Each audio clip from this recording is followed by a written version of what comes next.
All right. Hello, my friends. Welcome back to the channel. So today we are going to be working with some gouache. Uh, I am by no means proficient with this. I've only ever done two gouache paintings, and you see one of them is here in front of us, the mushrooms. And you'll notice that in some of the spots where I put the white spots on top of the mushroom, that it's a little pink.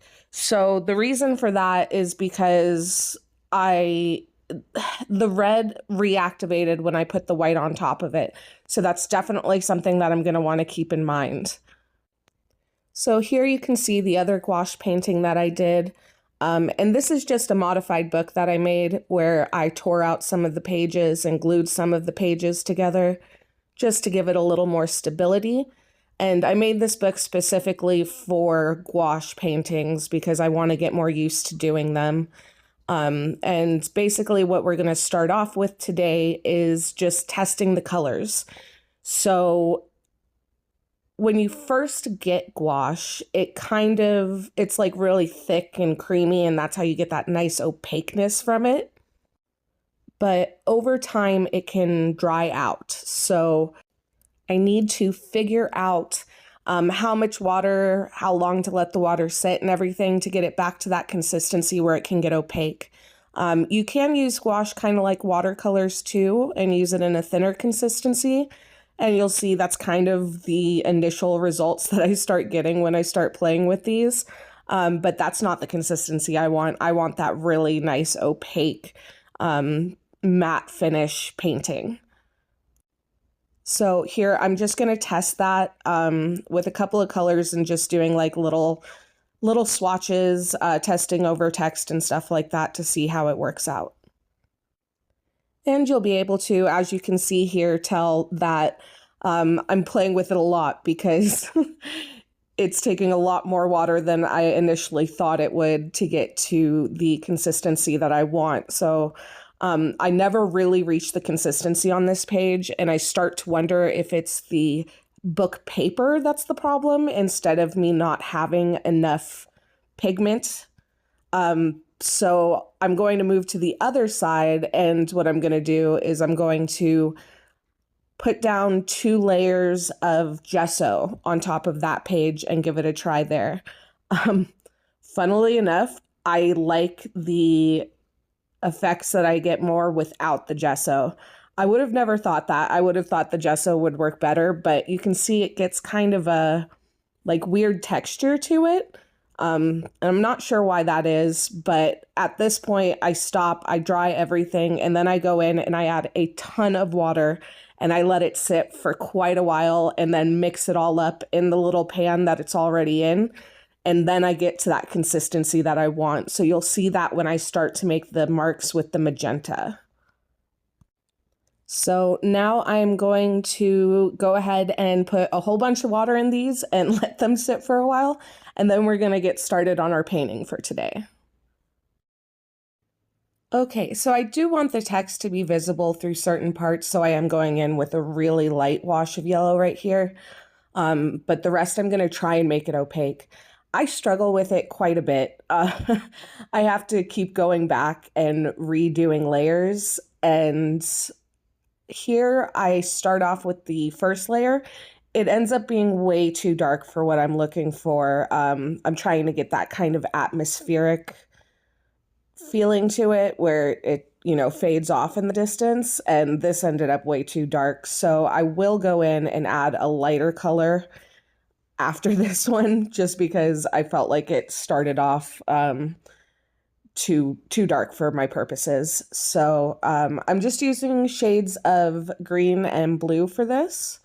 And yeah, I'm going to throw on some music and let this run for you guys. And if I have any little other tidbits to tell you, I will let you know.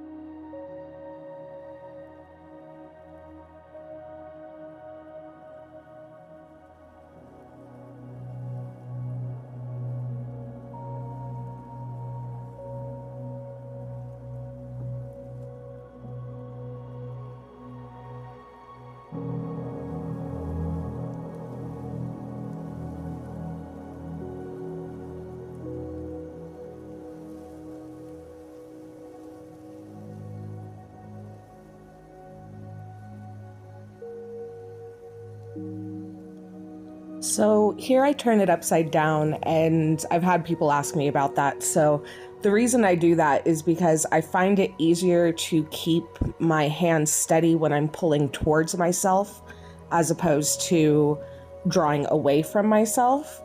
And here you can see I'm going back over all of it again because it was not as opaque as I needed it to be. I guess maybe I need even more time to be able to set the water or let the water penetrate the paint. But one other thing I did want to make note of is that the gouache dries darker than it appears when you're painting. So that was a little bit of a struggle, and I think that's part of the reason that first layer of trees was too dark, was because I was looking at the color while it was wet. So like acrylic, this does dry darker.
So you'll notice as I start moving forward, I'm going to start adding a little bit more detail.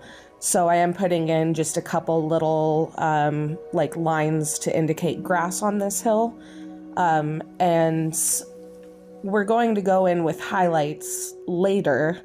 I kind of wish that I had added the highlights as I came forward, because it gets a little bit difficult trying to work around the layers on top, and you'll see more what I mean in a minute, but yeah, just maybe something to keep in mind to add the highlights and stuff on the layer you're working on instead of trying to do it all at the end. I thought it'd be easier to do at the end because I could just mix the color up once, but I do somewhat end up regretting that decision.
So now it's time to start adding some highlights, and I try to focus more brightness towards the center because that's where I want the light source to be coming from.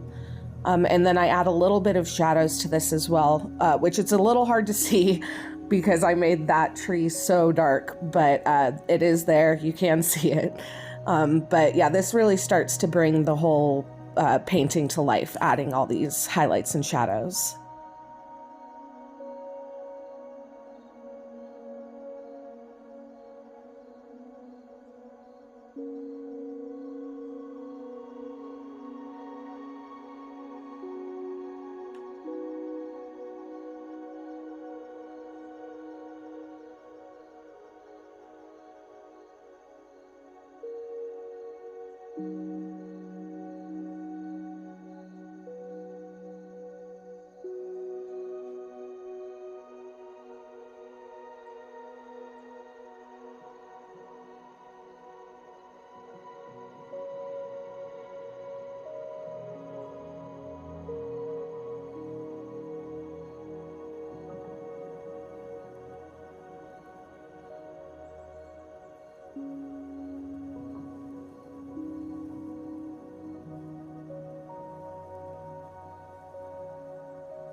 And of course, now we need to add some splatters. I put some more lighter colors on the bottom and darker around the edges. I do add a little bit of a yellowy color as well in between those like four more in the forefront trees. And then I'm going to go in and add a little bit of flowers with some Posca pens. I can talk. And that's just to add a little bit more dimension to it. I do use 3 different sizes of the Poscas for that. But yeah, that's going to be it for today. I hope you guys enjoyed this video. I definitely feel a little bit more comfortable using the gouache now. Obviously, I still need practice. There are people who do some amazing work with this stuff, and I want to be able to do a little bit better, but I definitely am learning, and I feel happy with the finished result of this. So hopefully you guys did too. If you did enjoy this video, please leave a like down below. I plan on making a couple more of these. So if you're interested in those, think about subscribing if you're not already. And yeah, thank you guys so much for watching, and I will see you in the next one. Bye.